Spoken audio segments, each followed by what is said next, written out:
জানেন শেখ হাসিনার 15 বছর ছিল নারী ও শিশু নির্যাতনের মহা উৎসব। এই মহোৎসব গেছে। কি খাদিজা, কি তনু, কি মিতু, নুসরাত, কত নাম বলবো,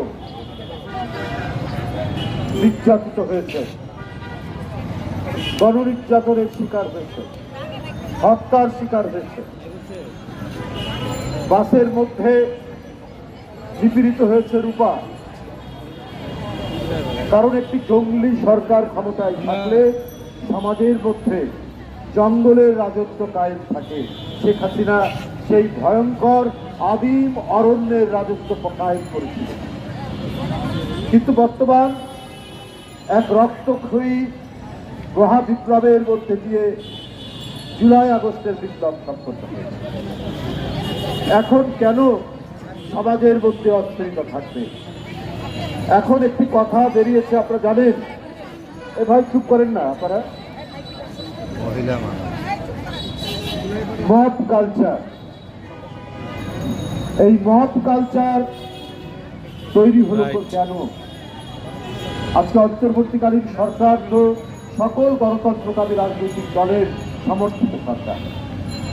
এই মব কালচারে আজকে কত যে সমাজের মধ্যে নিপীড়ন নির্যাতন হচ্ছে তার কোনো ইয়াত্তা নাই।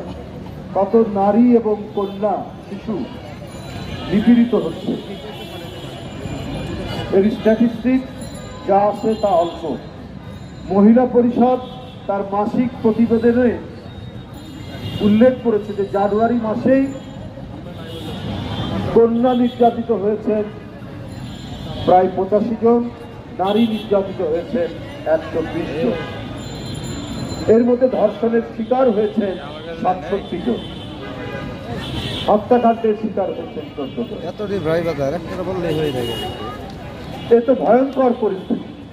এটা মহিলা পরিষদ তার মাসিক প্রতিবেদনে দিয়েছে। কিন্তু এটাই শেষ নয়, সংখ্যাটা আরো বাড়বে। কেন এই পরিস্থিতি চলছে? এটি জনগণের সমর্থিত সরকার, সমাজের মধ্যে শান্তি স্থিতি নিশ্চিত করা প্রধান দায়িত্ব।